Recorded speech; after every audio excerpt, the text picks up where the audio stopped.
Hello everyone, namaskar. So, welcome in today's lecture. Something healthy for the weekend, and it's not alcohol. You're gonna go sober this weekend.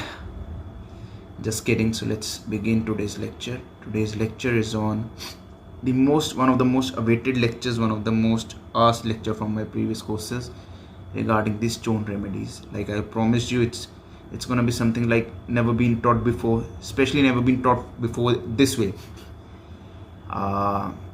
Just to let you know that I've already written, I have given certain resources in the lecture itself regarding the stones, what stone belongs to what planet.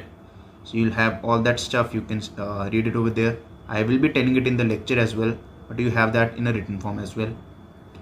So stone remedies, before telling you about stone remedies, how the things goes up, let me just in brief tell you about what stone belongs to what planets, what colors and everything of that kind. And I assure you, you will learn a lot of things of value here today. So let's begin. All the best.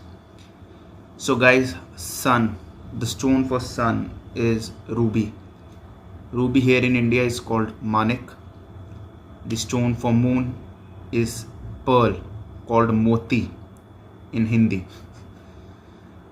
Stone for mercury, the stone for mercury is emerald, known as what's emerald? Skipped out of my mind, but for mercury it's emerald.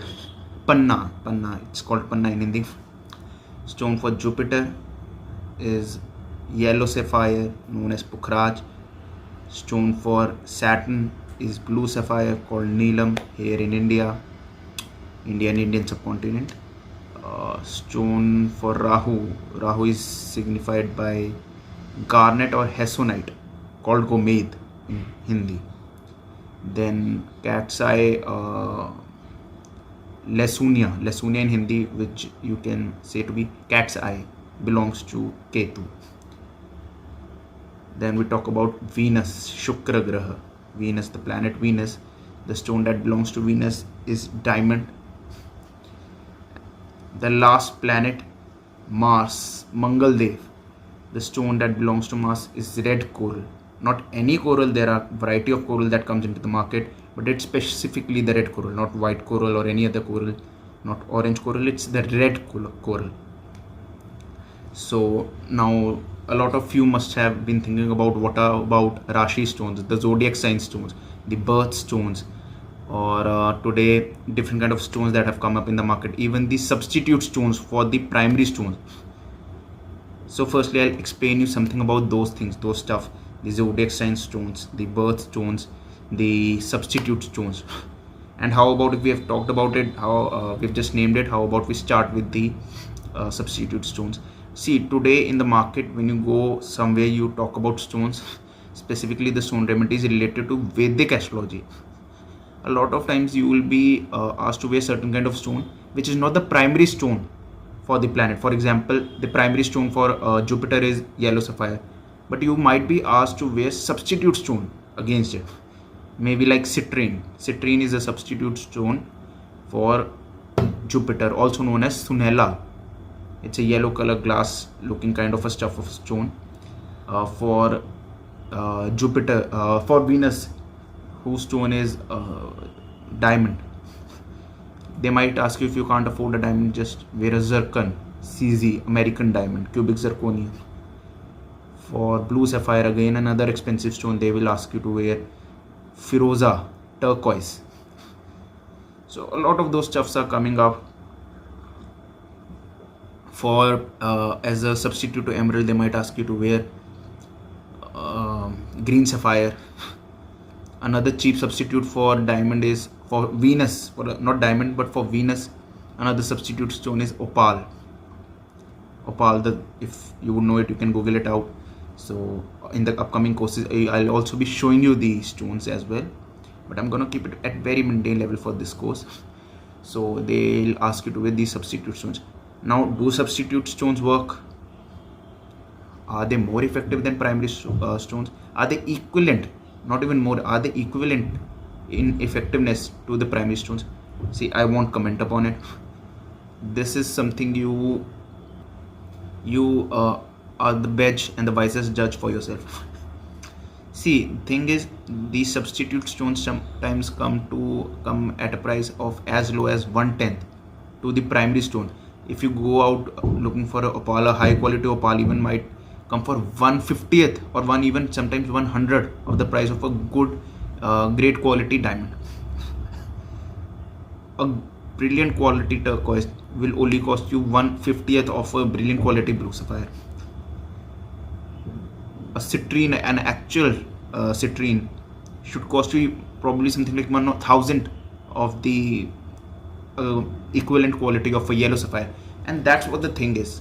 See, what happens up is, to certainly my belief, substitute stones do work, but at a very, it's, see, again, caution you about it, it's just my thinking, it's my belief and my research, my analysis after seeing this in the practical life.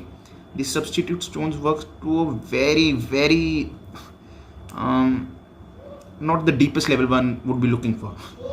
They are probably sold cause the reason for not selling the primary stone is that they are expensive. If today I tell someone, but any priest tells someone or any astrologer tells someone that you are having a problem regarding health, you should wear yellow sapphire, and yellow sapphire is going to cost you a good amount, and the person probably can't or does not have the amount or the money to buy it, but the astrologer himself want to sell it.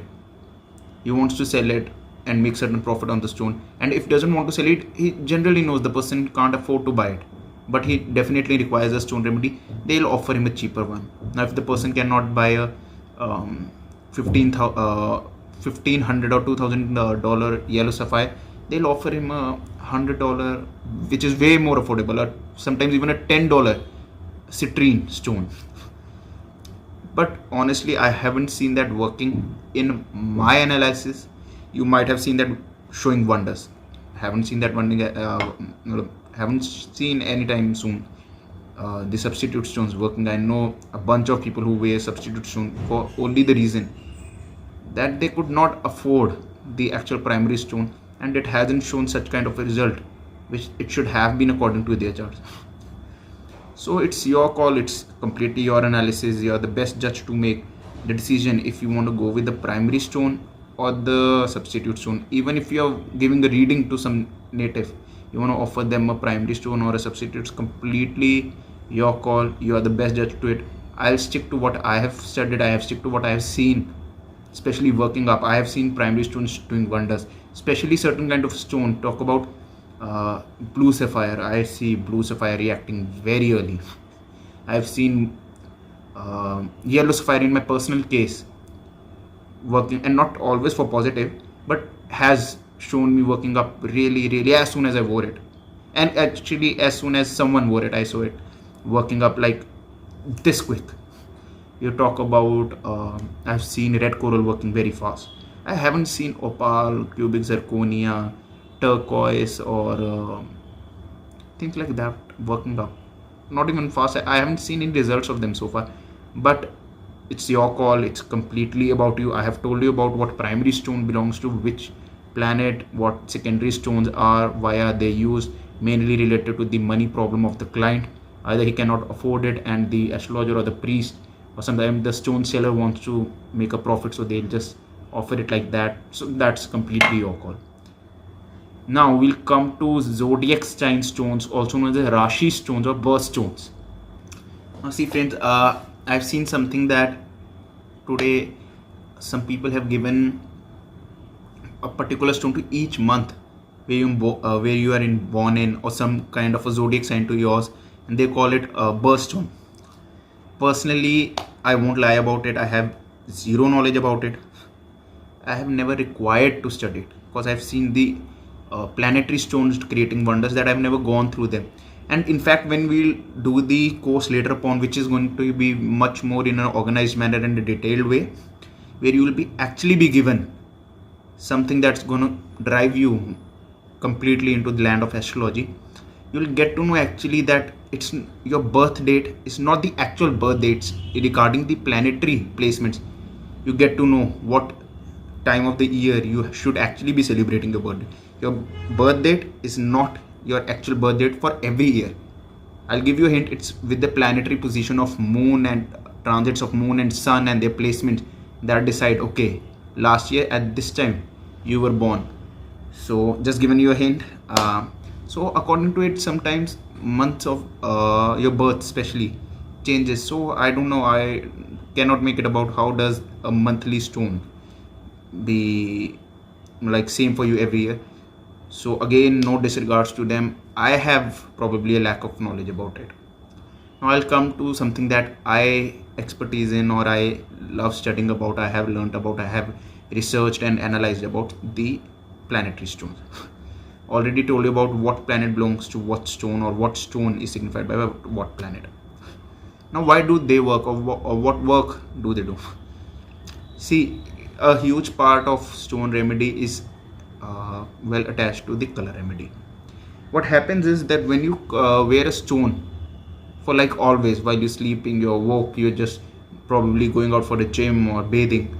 Now if someone wears a you can say pukhraj, yellow sapphire, in their index finger, it's worn in this index finger. So what happens is is this